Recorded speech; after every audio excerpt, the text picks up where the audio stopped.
अभियोगकारिणी पुओ निजे सुना चोरी करथिबा बेले मां सबु जानिशुणी पुओर भूल लुचाइबाकू जाई करथिले लुट्र नाटक।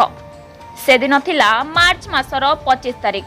आनंदपुर थाना अंतर्गत आनंदपुर पौर परिषदर फकीरपुर गाँवर प्रफुल्ल नाथ को घर बंधुक देखाई सुना अलंकार लुट्र आसीथिला अभियोग आनिथिले प्रफुल्लଙ୍କ पत्नी पुष्पावती।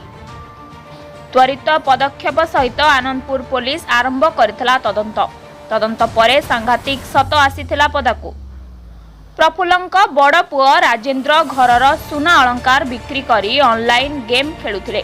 आउ बापांक नजररू कथा लुचाइबाकू मां एभली लुट्र नाटक करथिले। तेबे घटना रे राजेंद्र नाथ को पुलिस गिरफ्त करथिबा बेले तदंत जारी रखिबाकू स्पष्ट करछि। केदुझरु दशरथ बारिंक रिपोर्ट न्यूज ओडिया। गत 25/3/2025 तारिख में फकीरपुर रे पुष्पावती नाथ स्वामी प्रफुल्ल नाथ संध्या बेले राति 9टा बेले आसी रिपोर्ट करथिले जे दिन 2टा समय घर को 4 जण आसिकी अजणा व्यक्ति स्वामी को विषय पचारथिले एवं हठात जड़े बाहर रहा 3 जण मुखा पिंधि घर भितर पशि बंधुक देखाई भयभीत कराई गडरेज रु सब सुना गहना नहीं जाइथिले बोली कही रिपोर्ट करथिले। ए संक्रांत आनंदपुर थाना केस नंबर 83 डेट 25/3/25 और रबरी दफारे गोटे केस करिक तदंत चलथिला। तदंत समय रे एसपी केउंझर निर्देश क्रमे विभिन्न टीम गठन होकर केस तदंत समय आम जाना पाइलु जे सेमिति कौन घटना घटिनी।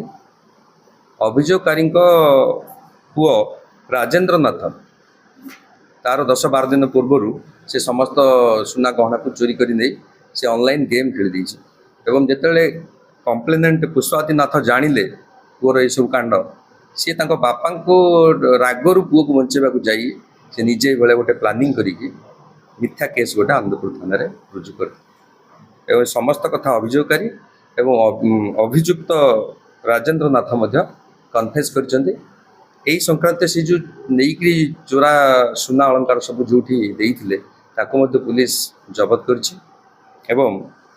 संपृक्त थिबा अभियुक्त राजेंद्र नाथ जे कि अभियोगकारी पुओ अटे ताको पुलिस गिरफ्त कर कोर्ट चालान कर केस रे जो मानकर संपृक्ति अच्छे आईनगत पदक्षेप से विरुद्ध निश्चय आईन को जो माने खेल खेली एवं पुलिस और प्रशासन समय अपचय कर विरुद्ध कार्यानुष्ठान मिले।